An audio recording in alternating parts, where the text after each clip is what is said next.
Hiyo ni jiko la mfano Tanzania ambalo limejengwa hapa shule msingi Kibasila ambalo linatumia nishati safi.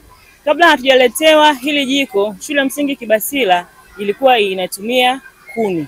Zile kuni ambazo tulikuwa tunazitumia zilikuwa zina athari mbalimbali ambazo ilikuwa ni pamoja na kuharibu afya za wapishi wetu, lakini pia ilikuwa inapoteza muda kwa wanafunzi kwa sababu ule muda wa kula unakuta chakula hakijaiva kutokana na kadhia mbalimbali za kuni. Kwa hiyo sasa inabidi ule muda ambao wako darasani inabidi watoke waende kula chakula. Kwa hiyo sasa ikawa kidogo inashika kiwango cha taaluma. Lakini baada ya kuletewa hili jiko ambalo ni jiko la mfano ambalo limejengwa hapa Kibasila ambalo linatumia nishati safi, limetusaidia sana. Kwanza ni jiko zuri lenye hewa safi na lenye kila aina ya ubora.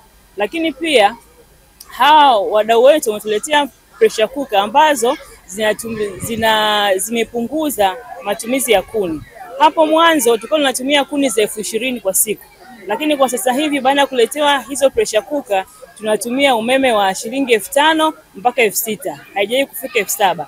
Kwa hiyo ukiona hapo kutoka shilingi 20,000 mpaka shilingi 6,000 ina maana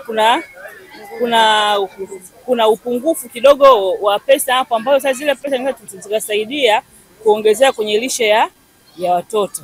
Kwa hiyo sasa hii ni nishati ambayo ni nzuri na tunaunga mkono kampeni ya mama yetu Dr. Samia Suluhu Hassan kwa sababu kwamba amesema kwamba mpaka kufikia mwaka 2034 80% ya Watanzania wao wanatumia nishati safi. Kwa hiyo kwa upande wetu sisi Kibasila tumeweza. Mimi naitwa ndugu Bobiona, ni mkurugenzi wa partnership and collaborations.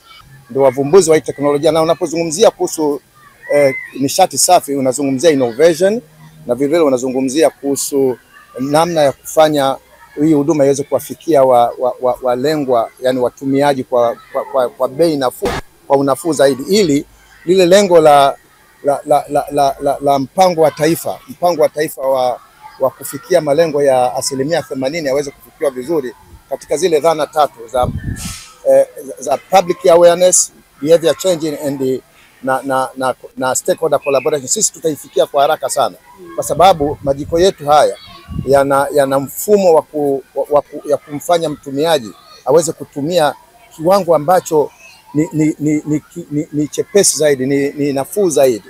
Tumekuja kuwapatia watoto wa shule msingi ya Kibasila mabegi yatakayowasaidia wao kuweza kubeba madaftari yao, kwa sababu tumegundua wengi wanakuja wamebeba madaftari mkononi yanaharibika, wanashindwa kutunza kumbukumbu vizuri.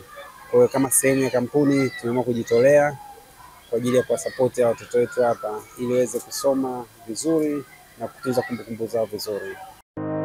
Ili kuwa mwanafamilia bora wa Global TV, usisahau kusubscribe, like, kushare na kucomment. Baada ya kusubscribe, bonyeza alama ya kengele ili kupata taarifa kwa kila video inayopanda Global TV Online.